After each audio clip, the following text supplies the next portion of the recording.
ሰላም ጤና ይስጥልን ተመልካቾቻችን ከአንከር ሚዲያ ዝግጅት ክፍል ያክብሮ ሰላምታችንን እናቀርባለን። ሰሞኑን የአብይ አህመድ አገዛዝ በሸዋ መጠነ ሰፊ ጥቃት ከፍቷል። በሜካናይዝድ የታገዘ በሄሊኮፕተር በድሮን ጭምር ከፍተኛ ጥቃት በፋኖ አመራሮች ላይ ለመፈጸም ያቀደው ስድስተኛ ቀኑን መያዙን ነው ያገኘነው መረጃ የሚያመለክተው። እስካሁን በፋኖች በኩል የደረሰ ጉዳት እንደሌለ ተመልክቷል። ነገር ግን በርካታ ሰላማዊ ዜጎች እንደተገደሉ ነው የአማራ ፋኖ ብሔራዊ ንቅናቄ ባወጣው መግለጫ የጠቀሰው። ኔትወርክ በማጥፋት መብራትና ማንኛውንም ግንኙነት በማቋረጥ በቀጠናው ያለውን አጠቃላይ ሁኔታ ለመቆጣጠር ከፍተኛ የሆነ ጥቃት የፈጸመው የአብይ አህመድ አገዛዝ በአንጻሩ ኪሳራ እየገጠመው እንዳለም ነው ባገኘነው መረጃ ላይ ተመለከተው። ይህንን መነሻ በማድረግ የዘውትር ተሳታፊያችን መስመር ላይ ይገኛል። ከሱ ጋር ቆይታ የምናደርገው እንግዲህ በአማራ ፋኖ የተለያዩ መዋቅሮች የተፈጸሙ የህልውና ተጋድሎ ድሎችን የተመለከቱ መረጃዎችን ሰብስባል። ወደ አንተ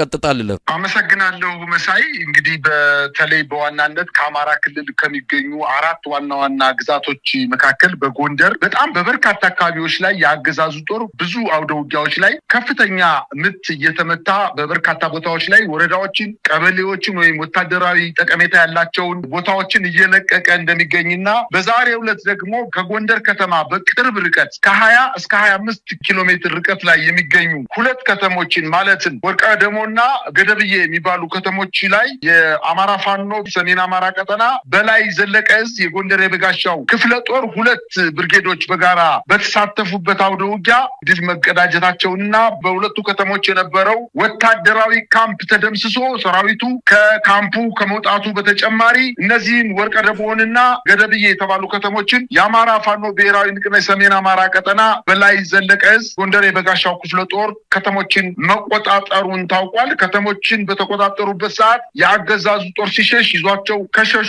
ስክሬኖች በተጨማሪ 27 የአገዛዙ ጦር ተደምስሰው በከተማው ላይ ወድቀው እንደሚታዩ የአይን እማኞች ለአንከር ሚዲያ አድርሰዋል። እንግዲህ በርካታ ሚኒሻ ከውጊያው በኋላ ከነትጥቃቸው እጅ መስጠታቸውን ታውቋል። ጥቃቱን ተከትሎ ከአምባ ጊዮርጊስ እስከ ደባርቅ ባሉት የአገዛዙ ጦር ካምፕ ላይ ከፍተኛ መደናገጥ እንደተፈጠረና ይመጡብናል፣ ያጠቁናል በማለት መረበሽ እንደተፈጠረባቸው ነው የአካባቢው የመረጃ ምንጮቻችን ያስታወቁት። ይህ በእንዲህ እንዳለ የመቅደላ ወረዳ ዋና ከተማ ማሻ ከተማ ሰፍሮ በነበረው የአገዛዙ ጦር ላይ ሚኒሊክ ዕዝ ጠንካራ ጥቃት በመፈጸም ከተማዋን ተቆጣጥሯል። ዛሬ በተደረገው ውጊያ በከተማዋ ዙሪያ መሽጎ የነበረው የአገዛዙ ጥምር ጦር ኃይል ተደምስሶ በውጊያው ከ31 በላይ የተማረከ ሲሆን ከ40 በላይ ጦሩ ተደምስሷል። ሞርተርን ጨምሮ በርካታ ጥቁር ክላሽ ተማርኳል። አገዛዙ በወረዳው እግሩ የተነቀለ ቢሆንም አንድ መስጂድ ላይ የድሮን ጥቃት ፈጽሞ መስጊዱን በከፊል ያቃጠለው መሆኑንና በዛ አካባቢ አሁንም ከፍተኛ ውጊያ እየተደረገ ሲሆን በርካታ የአገዛዙ ጦር ምርኮ ተደርጓል። ይህ በእንዲህ እንዳለ በምዕራብ ወሎ በአማራ ሳይንት ወረዳ የፋኖ ኃይሎች የተጠናከረ ጥቃት ፈጽመው የአገዛዙ ጦር ጀነራል መድፍን ጨምሮ በርካታ የቡድን መሳሪያዎች እየተኮሰ ራሱን እየተከላከለ እንደሚገኝ ለማወቅ ተችሏል። በዛሬው ዕለትም እንዲሁ የአማራ ፋኖ ብሔራዊ ንቅናቄ ቴዎድሮስ ዕዝ በጎጃም በዳንግላ ከተማ አቅራቢያ በሚገኙ ጠንካራ የአገዛዙ ጦር ካምፕ ላይ ጥቃት በመክፈት በርካታ የአገዛዙ ጦር ማርከው ድሽቃን፣ ብሬን፣ ስናይፐር በርካታ የነፍስ ወከፍ መሳሪያዎችን ጨምሮ በ10 ሺህ የሚቆጠሩ ተተኳሽ በእጁ ማስገባቱንና የቴዎድሮስ ዕዝ 105ኛ እና 109ኛ ኮሮች በጋራ በፈጸሙት ማጥቃት የጦር ካምፑን ተቆጣጥረው ይገኛሉ። የአገዛዙ ጦር የጦር ካምፑን ከለቀቀ በኋላ ወደ ዳንግላ ከተማ ውስጥ ገብቶ ከባባድ መሳሪያዎችን ጠምዶ ከተማዋ ላይ ጭፍጨፋና ተኩስ እንዲደረግ እየገፋፋ እንደሆነና ነገር ግን በ2 እና በ3 ኪሎ ሜትር ርቀት ላይ የሚገኙ ሁለት ወታደራዊ ካምፖችን 105ኛ እና 109ኛ ኮሮች መቆጣጠራቸው ታውቋል። በሌላ ዜና በወልዲያ ከተማ ዙሪያ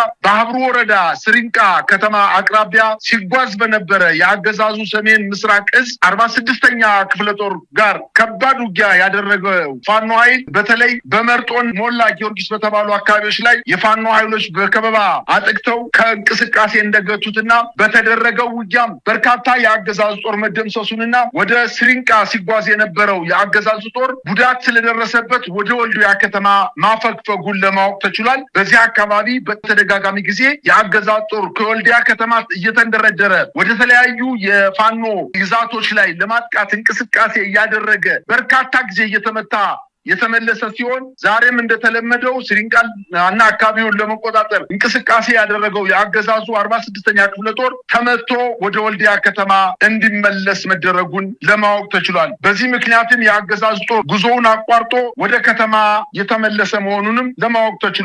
በሌላ ዜና ከሰሞኑ በሰሜን ጎጃም አካባቢ ከባህር ዳር ከተማ ቅርብ ርቀት ላይ የሚገኙ የአገዛዙ ጦር ካምፖች የአማራ ፋኖ ብሔራዊ ንቅናቄ ምዕራብ አማራ ቀጠና የቴዎድሮስ እዝ ባደረገው የማጥቃት እንቅስቃሴ በርካታ ወታደራዊ ቀጠናዎችን እየተቆጣጠረ የመጣ ሲሆን አሁን ውጊያው ከባህር ዳር ከተማ በ30 እና በ25 ኪሎ ሜትሮች ላይ በበርካታ ቦታዎች ላይ ውጊያ እየተደረገ እንደሆነ ለማወቅ ተችሏል። በትናንትናው ዕለትም እንዲሁ በሰሜን ጎጃም ሰሜን አቸፈር ወረዳ ዋና ከተማ ይስማላ ከተማ በትናንትናው ዕለት የአማራ ፋኖ ብሔራዊ ንቅናቄ እጅ መግባቷንና የአገዛዙ ጦር ከሰሜን ጎጃም ሰሜን አቸፈር ወረዳ ተመቶ ወደ ደቡብ አቸፈር ዱርቤቴ ከተማ አፈግፍጎ ወደ ከተማ መግባቱን ለማወቅ ተችሏል። በሌላ ዜና የሚኒሊክ እዝ ህዝብ ግንኙነት እንደገለጸው የመከላከያ ከፍተኛ ወታደራዊ አመራሮች ከነአጃቢዎቻቸውና ከነተሽከርካሪዎቻቸው የተማረኩበት አውደ ውጊያ መካሄዱን ለማወቅ ተችሏል። ማንነታቸው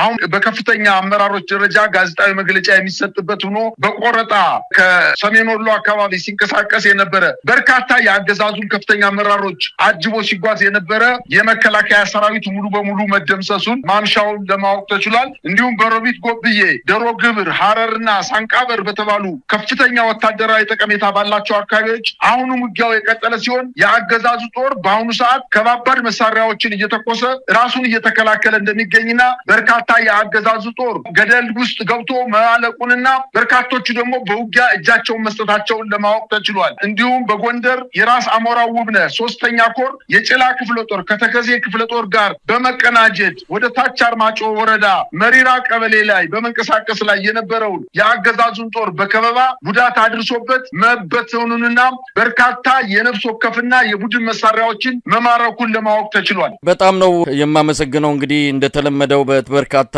አካባቢዎች የአማራ ፋኖ ብሔራዊ ንቅናቄ ከፍተኛ ድሎችን ማስመዝገቡን እንደቀጠለ መሆኑን የሚያሳዩ መረጃዎችን ነው ያካፈልከን። እስቲ ወቅታዊ የአማራ ክልል ሁኔታ ምን ይመስላል? በተለይ አብይ አህመድ ከቅርብ ጊዜ ወዲህ ጦሩን ወደ ሰሜን አቅጣጫ እያሰባሰበ ባለበት ወቅት ላይ በአማራ ክልል በዋናነት የሚሊሻውና የአድማ በታኝ ኃይሉ ነው ከፊት መስመር ተሰልፎ ከፍተኛ ኪሳራ እየደረሰበት የሚገኘው። ይሄ በራሱ በክልሉ ያለውን አጠቃላይ ሁኔታ በተመለከተ አዲስ አቅጣጫ እንዳለ መከላከያ ሰራዊት የሚባለው የአብይ አህመድ ዋና ቋሚ ተሰላፊ የሆነው ኃይል ወደ ሰሜን አቅጣጫ ያተኮረበትና አማራ ክልልን በሚሊሻና በአድማ በታኝ የጸጥታ ሁኔታውን እንቆጣጠራለን የሚል ውሳኔም እንዳለ፣ ነገር ግን ያን ማድረግ ያልቻሉባቸው አካባቢዎች ላይ ተመልሰው መጥተው እየተቆጣጠሩ እንደዚሁ ግራ በተጋባ ሁኔታ ውስጥ የብልጽግናው አገዛዝ የሚይዝ የሚጨብጠውን ባጣበት ሁኔታ ነው እንግዲህ ነገሮች እየሄዱ ያሉት። ምንድነው አሁን ያለው አጠቃላይ አሰላለፍ? የፖለቲካ መዋቅሩ አሁንም ተንሳፎ ያለ፣ አጠቃላይ እንቅስቃሴው በወታደራዊ ጄኔራሎች የሚዘወር ትዕዛዝ ተቀባይ ብቻ የሆኑ ጉልህ የሆኑ ክስተቶች እንኳን ሲኖሩ ከ4 ኪሎ ትዕዛዝ ካልተሰጣቸው በስተቀር በራሳቸው ወስነው ማድረግ የማይችሉ ሽባ የሆነ መዋቅር ነው እንግዲህ አማራ ክልል ላይ ያለው። የአረጋ ከበደ